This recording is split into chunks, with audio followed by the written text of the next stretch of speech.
خوتي خواتاتي اهلا وسهلا مرحبا بكم يا جماعة الخير صباح الخير عليكم bonjour tout le monde j'espère que vous allez bien j'espère que vous vous portez bien j'espère que vous passez une agréable deuxième jour de l'Aïd l'Aïd al-Adha l'Aïd al-Kibir de cette année 2023 tout à l'heure dans cette première dans cette journée nous avions commencé par une première émission où nous avions expliqué de façon la plus détaillée possible de la manière la plus pédagogique la plus minutieuse pourquoi et comment l'Algérie continue de subir les conséquences désastreuses de l'assassinat de Mohamed Boudiaf. C'était un 29 juin 1992. Bon, le sujet هذا il est très difficile à traiter يا جماعة الخير لأنه c'est des éléments historiques malheureusement sur lesquels beaucoup de nos jeunes ne connaissent pas. Beaucoup de nos compatriotes aujourd'hui n'ont pas vécu cette époque. Et on ne lit pas, d'ailleurs, malheureusement. Et on ne s'intéresse pas au passé parce qu'on croit en Algérie, nous avons cette mauvaise tendance, une tendance très néfaste de croire que le passé n'aide absolument pas à comprendre le présent et que le passé ne peut pas expliquer le présent ni aider à construire le futur. Alors c'est exactement le contraire. Ce qui s'est passé le 29 juin 1992, qui m'a raconté comme dans la première émission, et je pense que je l'ai vraiment bien expliqué, c'est pour ça que je vous invite à la revoir, explique et inaugure ou la préfigure toutes les crises que nous avons connues. Mohamed Boudiaf a été le seul président de l'histoire de l'Algérie qui a voulu démocratiser le système, changer le système, apporter un changement radical, aller vers une économie libérale moderne, basée sur le modèle occidental. Lutter jusqu'au bout contre le conservatisme religieux, le fondamentalisme religieux et croire à une société progressiste. C'était le seul président.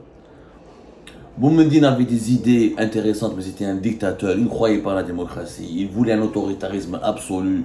Et il voulait d'un modèle socialiste, une économie planifiée qui a engendré et la faillite de ce modèle économique a provoqué pour le pays des grandes désillusions, des grandes crises socio-économiques et sociopolitiques. Bouteflika, il a apporté la paix, il a essayé de démilitariser le régime, il n'a jamais voulu démocratiser le régime, il n'a jamais pensé à sa succession, il n'a pas pu moderniser l'économie, il n'a pas pu démocratiser le système, donc il s'est juste contenté de lutter contre l'état-major de l'AMP en composant avec d'autres généraux au lieu de créer un système purement civil et pas militaire. D'ailleurs, dès qu'il est tombé malade, le régime militaire a repris le dessus parce que Bouteflika n'a pas construit des institutions et il n'a pas permis la naissance aussi d'une société civile. Mohamed Boudiaf a été le seul qui a eu ce projet-là. Écoutez, la première émission. Mais pourquoi il n'est pas commémoré? La question se pose. Est-ce que c'est à cause de ça que Boudiaf, parce que c'est grave quand même en Algérie, on a un président qui a été assassiné. Aux États-Unis d'Amérique, il y a eu Robert Kennedy qui est assassiné. Cette journée, elle n'est peut-être pas commémorée, mais elle est évoquée. Kennedy qui est là, il y a des films, il y a une littérature, il y a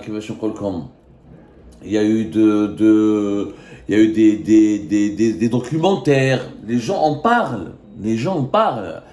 Kennedy a été tué, je vous rappelle, le 22 novembre 1963. Il y a eu tellement de livres, de films, etc. et d'activités de commémoration que les États-Unis d'Amérique ont fait de cette journée une journée un peu spéciale. En Algérie, il n'y a aucune activité commémorative. Aucune activité commémorative. Il y a eu quelques groupes d'individus auparavant, durant les années précédentes, où il y a quelques membres de la famille de Boudiaf qui vont vers le cimetière, là où Mohamed Boudiaf est enterré pour prier, pour déposer des fleurs, ou là, une gerbe de fleurs, mais sur le plan officiel, sur le plan des autorités Yajma'a, aucun dirigeant algérien, ni le Parlement, ni le Sénat, ni personne Yajma'a n'a pu, ou là n'a voulu, il n'y a aucune volonté Yajma'a, il n'y a absolument aucune volonté de rendre hommage, ou là même de se rappeler de l'héritage, ou là de la personne tout court de Mohamed Boudiaf. Quelle initiative? Il n'y a même pas une lettre, un tweet, une petite conférence, un événement, une journée d'études, une journée universitaire, une journée qui regroupe les historiens, un parti politique qui fait une table ronde, ou un forum sur la personne de l'héritage et qu'est-ce qui s'est passé à l'époque de Mohamed Boudiaf, ou là, qu'est-ce que Mohamed Boudiaf a pu apporter à l'histoire du pays. Et pourtant, nous parlons d'un personnage, ya Jama'a. Ce n'est pas n'importe lequel Mohamed Boudiaf. Je vous rappelle, ya Jama'a, Mohamed Boudiaf, c'est quand même de 1947 à 1950, il a été celui qui est parti au recrutement de l'organisation spéciale. C'est lui qui a recruté, il était le recruteur des membres de